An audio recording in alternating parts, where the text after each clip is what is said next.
الحمد للہ الذی نزل الفرقان نصلی و نسلم علی سید الانس والجان۔ معزز سامعین و سامعات، السلام علیکم ورحمۃ اللہ وبرکاتہ۔ قرآن حکیم کلاس میں طلبہ اور طالبات کو خوش آمدید کہتے ہیں۔ آج ہم انشاءاللہ اللہ کی توفیق سے قرآن مقدس کی 29ویں سورت کا آغاز کریں گے، جس سورت کا نام ہے سورۃ العنکبوت۔ یہ سورۃ العنکبوت جس میں ہم آج آغاز کرنے جا رہے ہیں، یہ سورۃ العنکبوت کی جو پہلی نشست ہے وہ پہلی 7 آیات پر مشتمل ہوگی۔ اس کے مضامین سمجھنے سے پہلے اتنا ذہن میں رکھیے کہ یہ قرآن مجید پہلے لوح محفوظ میں تھا۔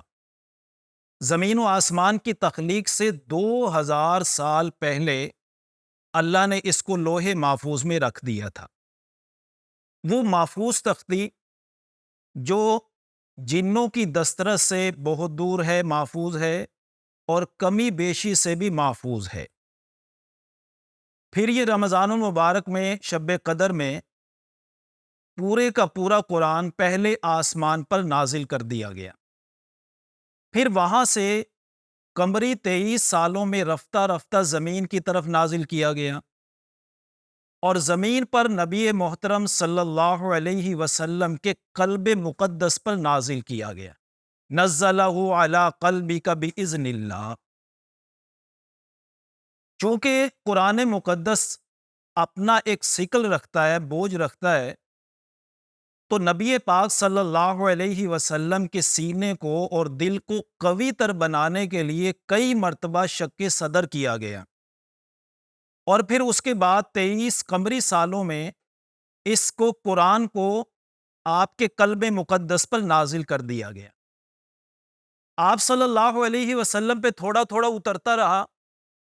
پھر اس کے بعد سن 10 ہجری میں 10 ذی الحجہ کو اعلان کر دیا گیا، الیوم اکملت لکم دینکم۔ جو قرآن 22 سال پہلے اترنا شروع ہوا تھا، آج اس کو مکمل کر دیا گیا۔ جب آپ صلی اللہ علیہ وسلم پر یہ آیت نازل ہوئی، اس کے چند ہی دنوں کے بعد سورۃ النصر نازل ہوئی۔ یہ پوری سورت اترنے والی آخری سورت ہے۔ اس سے پہلے آیات اترتی رہیں، جیسا کہ سب سے پہلے پوری مکمل اترنے والی پہلی سورت سورۃ الفاتحہ تھی، اسی طرح پوری مکمل اترنے والی آخری سورت سورۃ النصر ہے۔ اس کے بعد سورۃ البقرہ کی آیت نمبر 281 نازل ہوئی، جو سب سے آخری تھی نازل ہونے والی۔ وَاتَّقُوا يَوْمًا تُرْجَعُونَ فِيهِ إِلَى اللَّهِ، یہ والی آیت سب سے آخر میں نازل ہوئی۔ اس کے بعد آپ صلی اللہ علیہ وسلم 9 دن زندہ رہے، اور اس کے بعد آپ کی وفات ہو گئی۔ آپ کی جب وفات ہوئی تو آپ کے سینے کے اندر پورے ترتیب کے ساتھ پورا قرآن محفوظ تھا، اور کثیر صحابہ کے دلوں میں بھی یہ قرآن محفوظ تھا، اور آپ صلی اللہ علیہ وسلم کے حجر مبارک میں بھی پورا قرآن تحریری شکل میں تھا، لیکن الگ الگ جگہ پر، کہیں تختیوں پر، کہیں پتھروں کی سلوں پر، اور کہیں اونٹ کے شانوں کی ہڈیوں پر، اس طرح مختلف جگہوں پر لکھا ہوا، لیکن مکمل لکھا ہوا حجر مبارک میں موجود تھا۔ پھر صدیق اکبر رضی اللہ تعالی عنہ کا دور مبارک آیا، تو اس کو پورے قرآن کو کتابی شکل میں جمع کر دیا گیا۔ وہ تفصیلات کسی اور موقع پر ذکر کریں گے، کس طرح اس کو جمع کیا گیا۔ پھر عثمان غنی رضی اللہ تعالی عنہ کا دور مبارک آیا، تو انہوں نے ایک رسم الخط پر پوری امت کو جمع کر دیا۔ آج جو ہمارے پاس قرآن مجید کا رسم الخط ہے، اس کو رسم عثمانی اس لیے کہا جاتا ہے کہ حضرت عثمان رضی اللہ تعالی عنہ کی کاوشوں کی وجہ سے وہ ایک رسم الخط ترتیب دے دیا گیا، اور آفیشل ٹیکسٹ کی شکل میں آج پوری دنیا کے اندر اس کا پیور ٹیکسٹ موجود ہے۔ اس سے خالص متن اور کسی کتاب کا اس دنیا میں موجود نہیں ہے۔ دنیا والے اس کو مانتے ہیں۔ تو اب آئیے اس بات کی طرف کہ جو قرآن اتنے فاصلوں سے ہوتا ہوا اور اس طریقے سے جمع ہوا اور ہمارے ہاتھ میں یہ محفوظ ترین متن کے ساتھ موجود ہے، اس کی سورت العنکبوت جو 29ویں سورت ہے مصحف کے لحاظ سے، اس کی پہلی 7 آیات کی طرف غور کریں گے۔ سب سے پہلے آپ یہ ذہن میں رکھیں گے کہ عنکبوت کا مطلب ہے مکڑی۔ اسی سورت کی آیت نمبر 41 میں عنکبوت کا لفظ 2 مرتبہ آئے گا۔ اب آغاز کرتے ہیں۔ الف لام میم، یہ حروف مقطعات میں سے ہیں، کاٹ کاٹ کر پڑھے جاتے ہیں۔ یہ قرآن مقدس کی 29 سورتوں کے آغاز میں آئے ہیں، اور ان حروف مقطعات میں جو حروف تہجی کے حروف استعمال ہوئے ہیں ان کی تعداد 14 ہیں، جو تکرار کے ساتھ بار بار استعمال ہوئے ہیں۔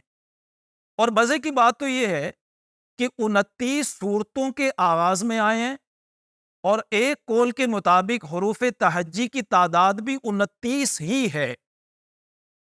اور پھر جتنی صورتوں کے آغاز میں آئے ہیں، 2 صورتوں کے علاوہ تمام صورتیں مکی صورتیں ہیں، اور وہ جو 2 مدنی صورتیں ہیں وہ ہیں سورۃ البقرہ اور سورہ آل عمران۔ اب آغاز کرتے ہیں اگلی آیت کا، جس میں اللہ اپنا ایک قانون ذکر کر رہے ہیں۔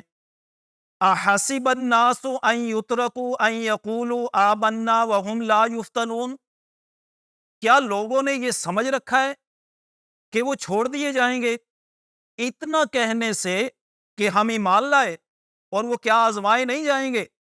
تو یہ اللہ نے ایک قانون ذکر کر دیا کہ ایمان کا دعویٰ کرنے والوں کی آزمائش ہوگی، ہم ان کو آزمائش میں مبتلا کر کے نکھیڑا کریں گے کہ کون ہے جو دعوی ایمان میں سچا ہے اور کون جھوٹا نکلتا ہے۔ اور پھر آگے فرما رہے ہیں کہ یہ قانون کوئی نیا بھی نہیں ہے۔ وَلَقَدْ فَتَنَّ الَّذِينَ مِن قَبْلِهِمْ، اور البتہ تحقیق ہم نے آزمائش کی ان لوگوں کی بھی جو ان سے پہلے تھے، یعنی اس امت سے پہلے جتنی امتیں گزر چکی ہیں ان میں جو جو ایمان کا دعویٰ کرتا تھا ہم اس کو دعوی ایمان میں آزماتے تھے، آزمائش کرتے تھے کہ کہیں اس میں نفاق تو نہیں ہے، کہیں یہ دعوی ایمان صرف زبانی تو نہیں ہے، قلبی طور پر اس کی کیا کیفیت ہے۔ جب یہ آزمائش میں آئے گا تو ایمان کے اس دعوے سے دستبردار تو نہیں ہو جائے گا۔ تو اللہ نے آگے فرمایا فَلَيَعْلَمَنَّ اللَّهُ الَّذِينَ صَدَقُوا وَلَيَعْلَمَنَّ الْكَاذِبِينَ، البتہ ضرور بھی ضرور ہم ظاہر کریں گے ان لوگوں کو جو سچے ہیں، اور ظاہر کریں گے ان لوگوں کو جو جھوٹے ہیں۔ یعنی ہم اپنے علم قدیم کی بنیاد پر فیصلہ نہیں کریں گے قیامت والے دن، بلکہ ہم نے یہاں پر انسان کو آزادی دی ہے کہ اپنے نیت سے، ارادے سے کوئی ہدایت کا یا گمراہی کا راستہ اختیار کرے، اور پھر جب وہ عملاً اس کو اختیار کرے گا تو پھر ہم اس کو ظاہر کر کے اسی کے مطابق دن قیامت فیصلہ کریں گے۔ تو یہاں پر جو احاسب الناس میں حمزہ استفہامیہ ہے، یہ استفہام انکاری ہے۔ یہ جو لوگوں نے سمجھ رکھا ہے کہ صرف اتنا کہنے سے ہم ایمان لے آئیں گے اور آزمائے نہیں جائیں گے، تو اللہ فرمانا چاہتے ہیں اگر یہ خیال ہے تو جھوٹا ہے، غلط ہے، ہم ان کو ضرور آزمائیں گے۔ اب آیت نمبر 4 میں اللہ اپنا دوسرا قانون ذکر کر رہے ہیں۔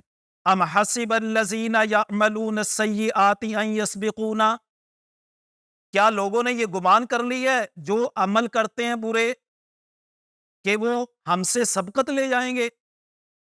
یعنی جو برے عمل کرنے والے لوگ ہیں انہوں نے یہ سمجھ رکھا ہے کہ وہ ہماری پکڑ سے بچ جائیں گے۔ یہ دوسرا قانون ہے، یعنی وہ ہماری پکڑ سے بچ نہیں پائیں گے۔ اگر وقتی مہلت ہے، مطلب نافرمانی کر رہے ہیں اور نافرمانی کرنے کی پاداش میں فوراً پکڑے نہیں جا رہے ہیں، تو اس سے ان کو یہ اندازہ نہیں لگانا چاہیے کہ ہم اللہ کی پکڑ سے دسترس سے ماوراء ہیں، ہم پکڑے نہیں جائیں گے۔ تو اگر وہ ایسا اندازہ لگا رہے ہیں تو ساء ما یحکمون، بہت برا ہے جو وہ اندازہ کر رہے ہیں، جو وہ فیصلہ کر رہے ہیں۔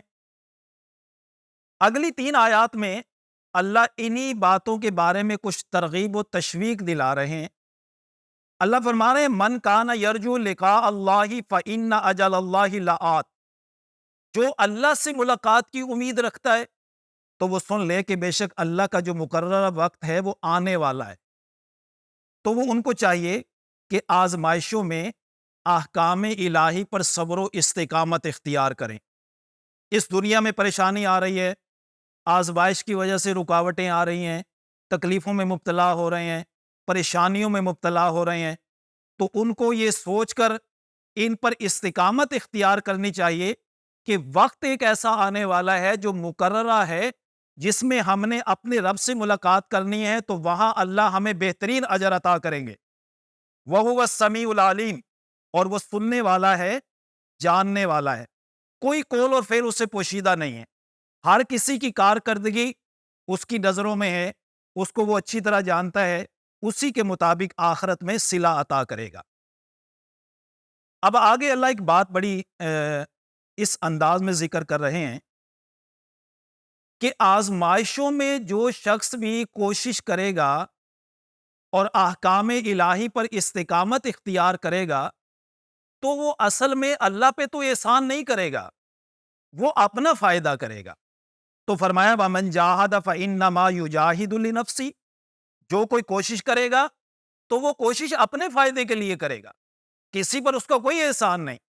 جتنا کوشش کرتا چلا جائے گا آزمائشوں میں، جتنا استقامت اختیار کرے گا، اس کو خود فائدہ ہوگا۔ تو یہ بڑی ترغیب ہے کہ ہم جو ایمان والوں کی آزمائش کریں گے تو آزمائش میں جو پورا اترے گا وہ اپنے فائدے کے لیے پورا اترے گا، اللہ کے اوپر اس کا کوئی احسان نہیں ہوگا۔ ان اللہ لغنی عن العالمین، بے شک اللہ یقیناً بے پرواہ ہے جہان والوں سے۔ بھلا اللہ کو لوگوں کی عبادت کی کوئی ضرورت ہے کہ وہ عبادت کریں تو اللہ کی بادشاہت قائم رہتی ہے؟ نہیں، بلکہ اللہ کوئی محتاج نہیں ہے کسی کا کہ وہ عبادت کریں تو اس کی ملکیت، بادشاہت وہ قائم رہے۔ بہرحال اللہ آگے بڑے بہترین اجر کی بشارت دے رہے ہیں ان لوگوں کو جو آزمائشوں میں پوری استقامت کے ساتھ اسلامی اصولوں پر جمے رہتے ہیں۔ والذین آمنوا وعملوا الصالحات، جو لوگ ایمان لائے اور انہوں نے عمل صالح کیے، لنکفرن عنہم سیئاتہم، تو ہم ان سے دور کر دیں گے ان کی برائیوں کو۔ کمی بیشی ہو جاتی ہے نا کہ انسان آزمائشوں میں پورا جمع ہوا ہے، استقامت کے ساتھ احکام الہی پر کی پابندی کر رہا ہے، لیکن اس کے باوجود کوئی کمی کوتاہی رہ گئی تو لنکفرن عنہم سیئاتہم، تو ہم ان سے ان کی برائیوں کو دور کر دیں گے۔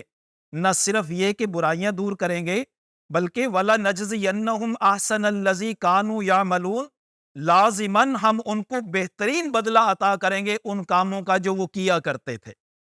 تو یہاں اللہ رب العزت نے ان 7 آیات میں 2 قوانین اپنے ذکر کر دیے۔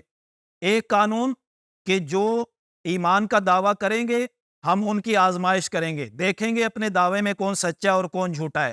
اور دوسرا قانون کہ جو اہل باطل ہیں، برے عمل کر رہے ہیں اور وقتی طور پر ان کی پکڑ نہیں ہو رہی، تو وہ یہ نہ سمجھے کہ پکڑے نہیں جائیں گے، وہ اللہ کی دسترس سے ماورا نہیں ہے، اللہ ایک دن ان کو پکڑ لے گا۔ تو یہ پہلی نشست ہماری مکمل ہوگی سورۃ العنکبوت کی، جس میں ہم نے پہلی 7 آیات اس کے اندر مکمل کر لی۔ انشاءاللہ اگلی نشست میں سورۃ العنکبوت کی 6 آیات کو انشاءاللہ ہم سمجھیں گے۔ تب تک کے لیے اجازت دیجیے۔ السلام علیکم ورحمۃ اللہ وبرکاتہ۔